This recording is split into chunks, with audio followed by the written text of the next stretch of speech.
خاتم النبیین ورحمۃ للعالمین اما بعد فاعوذ باللہ من الشیطان الرجیم بسم اللہ الرحمن الرحیم بندہ پروردگارم امت احمد نبی دوست دار چار یارم تابع اولاد علی مذہب حنفیہ دارم ملت حضرت خلیل خاک پائے غوث اعظم زیر سایہ ہر ولی صدیق عکس حسن کمال محمد فاروق ذل جاہ جلال محمد عثمان ضیاء شمع جمال محمد حیدر بہار باغ خصال محمد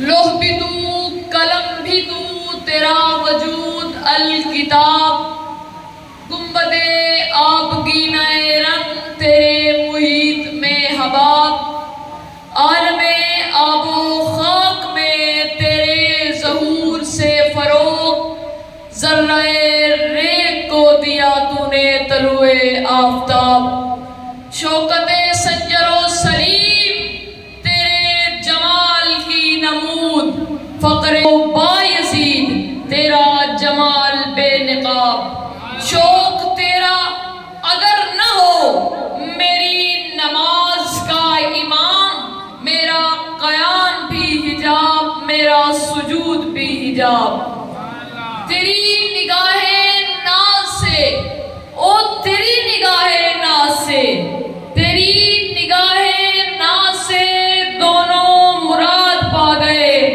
عقل غیاب جستجو عشق حضور اضطراب قد جاءکم من اللہ نور و کتاب مبین تحقیق کے آیا نور اور روشن کتاب تمہارے پاس اب تحقیق اسی چیز کی جاتی ہے جس میں کوئی سچائی ہو اب تحقیقیں تو بدلتی رہتی ہیں پہلے ایک تحقیق تھی کہ زمین میدانی شکل میں ہے پھر تحقیق آئی کہ زمین پلیٹ کی شکل میں ہے سلیٹ کی شکل میں ہے پھر تحقیق آئی کہ زمین بالکل گول ہے اب تحقیقیں تو بدلتی رہتی ہیں اب اس تحقیق پہ کیسے یقین کیا جائے کہ یہ اللہ کی تحقیق ہے اسے بدلا نہیں جا سکتا اب اس کی مثال ایسے لیتے ہیں کہ اب ایک مرڈر کیس ہے جو سپریم کورٹ میں آتا ہے سب سے پہلے وہ سیشن کورٹ میں آتا ہے وہاں اسے سزائے موت کی سزا سنائی جاتی ہے پھر اسے وہ سیشن کورٹ میں ہائی کورٹ میں لے کر جاتا ہے وہاں پھر اسے عمر قید کی سزا سنائی جاتی ہے پھر وہ اپنے اس کیس کو سپریم کورٹ میں لے کر جاتا ہے وہاں اسے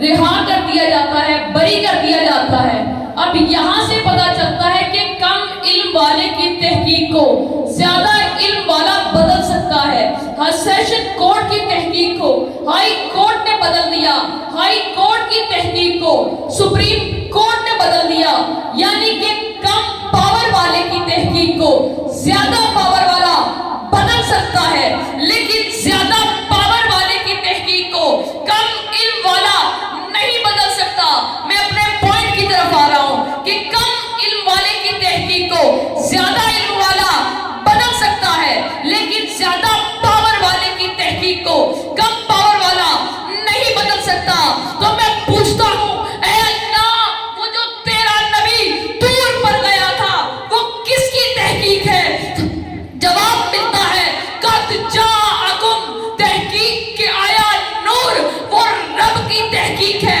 اب اس تحقیق کو وہی کر سکتا ہے جو اللہ سے زیادہ پاور والا ہو جو اللہ سے زیادہ طاقت والا ہو جو اللہ سے زیادہ علم والا ہو ارے جب اللہ سے زیادہ طاقت والا کوئی نہیں اس تحقیق کو کاٹنے والا کوئی نہیں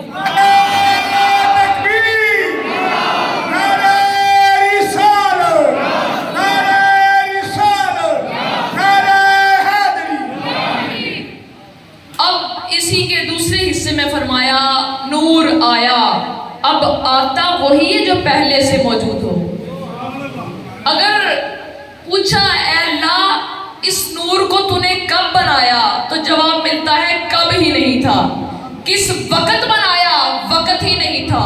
کس زمانے میں بنایا زمانہ ہی نہیں تھا. کس دور میں بنایا دور ہی نہیں تھا. کس جگہ پر بنایا جگہ ہی نہیں تھی. اے نا اگر تو نے میرے نبی کا نور بنایا جگہ ہی نہیں تھی تو رکھا کہاں؟ جواب ملتا ہے میں نے اس نور کو اپنے قرب خاص میں رکھا کہ اے میرے حبیب تو مجھے دیکھ اپنی مشیت سے، میں تجھے دیکھتا ہوں اپنی طبیعت سے. اب ایک مسجد میں، دلی کی مسجد ہے، وہاں ایک مفتی صاحب بیٹھے ہیں. وہ اس وقت اب تو ٹیلیسکوپ وغیرہ لگا کر دیکھ لیا جاتا ہے کہ چاند نظر آیا یا نہیں.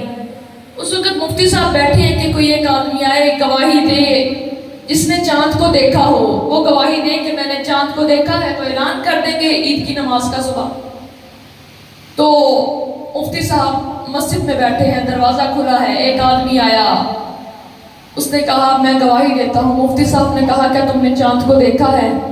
کہا نہیں دیکھا تو نہیں لیکن میری بات پکی ہے، آئی ایم شور، کوئی شک نہیں اس بات میں. دوبارہ مفتی صاحب نے کہا آپ کی گواہی قبول نہیں ہوگی. پھر ایک اور آدمی آیا، مفتی صاحب نے پوچھا کیا تم نے دیکھا ہے چاند کو؟ کہا دیکھا تو نہیں لیکن سنا ہے، بات سچی ہے، پکی ہے. مفتی صاحب نے کہا گواہی قبول نہیں ہوگی کیونکہ گواہی اسی کی قبول ہوتی ہے جس نے دیکھا ہو.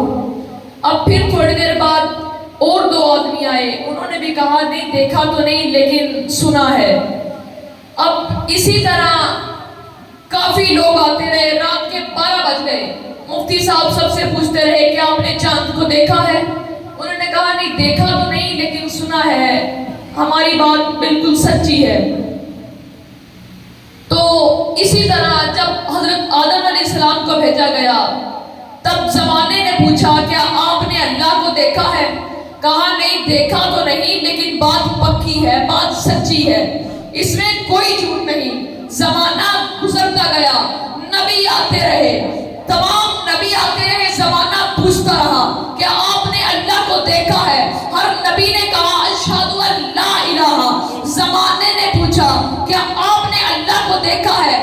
جواب ملا نہیں دیکھا تو نہیں لیکن بات پکی ہے. اب مفتی صاحب رات کے 12 بج گئے ہیں، تپے ہوئے پکے ہوئے بیٹھے ہیں کہ جو بھی آ رہا ہے یہ کہہ رہا ہے دیکھا ہے دیکھا ہے. تو اب جو بھی آ رہا ہے کہہ رہا سنا ہے، دیکھا کس نے؟ اب ٹائم گزرتا گیا، رات کے 1 بج گئے. ایک سفید پوش آدمی آیا، سفید لباس، نورانی چہرہ، سر پہ دستار. مفتی صاحب نے اس سے پوچھا کیا تم نے بھی سنا ہے؟ کہا نہیں میں نے سنا نہیں، میں نے دیکھا ہے.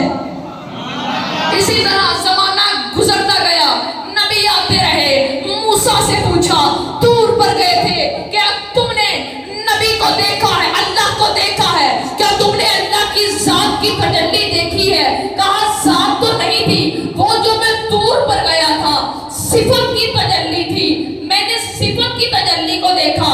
صفت کی تجلی میں میں کیا دیکھتا؟ آنکھیں کھلی ہوتی تب دیکھتا. اب موسیٰ سے پوچھا، عیسیٰ سے پوچھا، یوسف سے پوچھا، ابراہیم سے پوچھا، داؤد سے پوچھا.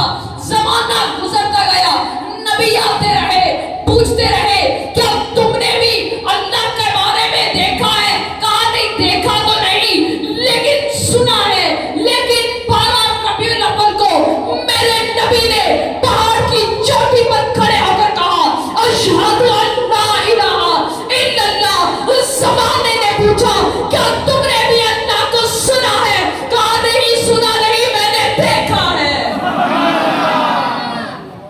اب جب حضرت ابراہیم علیہ السلام کو آگ میں جلایا جانے لگا تب جب آپ کو ایک آگ اتنی زیادہ تھی کہ قریب جانا ناممکن تھا، اس لیے آپ کو دور سے ہی ایک ایسے چولہے میں ڈالا گیا کہ آپ کو گھما کر پھینکا جائے آگ میں. جب آپ کو پھینکا گیا ابھی آپ ہوا میں ہی تھے کہ حضرت جبرائیل نے اپنا نشیمن چھوڑا اور آپ کے پاس حاضر ہوئے. کہا اے اللہ کے نبی کہ آپ کو کسی مدد کی ضرورت ہے؟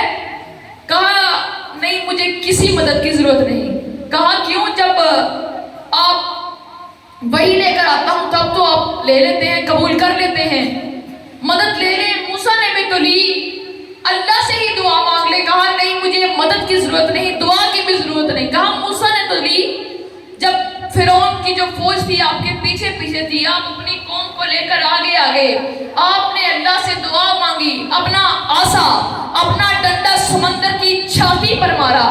یہاں سے ثابت ہوتا ہے کبھی کبھی ڈنڈوں سے بھی راستے بنائے جاتے ہیں۔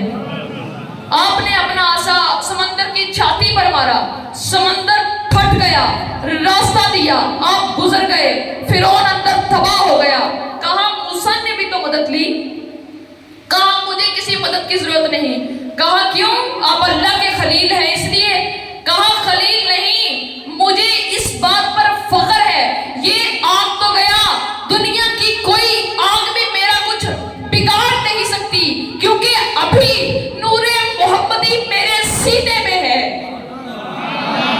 اب جو نور تمام نبیوں کو چمکا رہا تھا، جو تمام اولیاء کو چمکا رہا تھا، جو تمام پیغمبروں کو چمکا رہا تھا، وہ نور 12 ربیع الاول والے دن ہم جیسے گناہگاروں کو چمکانے آیا۔ تبھی ایک عاشق نے آواز دی، چمک تجھ سے باتیں ہیں سب پانے والے، میرا دل بھی چمکا دے چمکانے والے۔ وما علیہ۔ ماشاءاللہ، یہ تھے مرکز